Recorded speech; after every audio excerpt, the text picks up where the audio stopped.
ఒక నీడని ఎప్పుడైనా తలక్రిందులుగా చూసారా? ఈ వింత హంపీలోని విరూపాక్ష ఆలయంలో ఉంది. ఈ ఆలయంలోని అత్యంత ఆశ్చర్యకరమైన విషయం ఏంటంటే, బయట ఉన్న 165 అడుగుల ఎత్తైన రాజగోపురం నీడ లోపల ఒక చిన్న చీకటి గదిలో గోడపై తలక్రిందులుగా కనిపిస్తుంది.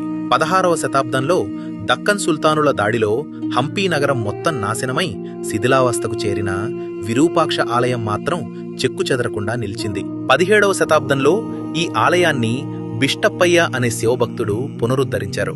బిష్టప్పయ్య ప్రతిరోజు పూజకు ముందు ఆ 165 అడుగుల ఎత్తైన గోపురం ఎక్కి అక్కడ ఉన్న కలశాన్ని తాకేవారు.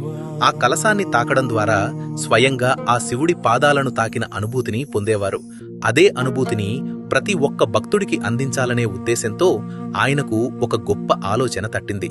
అదే పిన్ హోల్ కెమెరా సూత్రం. అనగా ఎటువంటి లెన్సులు లేదా విద్యుత్ లేకుండా కేవలం ఒక చిన్న రంధ్రం ద్వారా సూర్యకాంతి ప్రయాణించినప్పుడు గోపురం నీడ తలక్రిందులుగా ఒక చిన్న గోడ మీద పడేలా సృష్టించారు. అప్పటినుండి చిన్న పిల్లలతో సహా భక్తులందరూ ఆ నీడలోని కలశాన్ని తాకి మహాశివుణ్ణి స్మరించుకుంటున్నారు. 400 సంవత్సరాల నాటి ఈ అద్భుతం వెనుక ఆనాటి మన భారతీయుల విజ్ఞానంతో పాటు ఆ పరమశివుని లీలావిలాసం కూడా ఉందని భక్తుల నమ్మకం.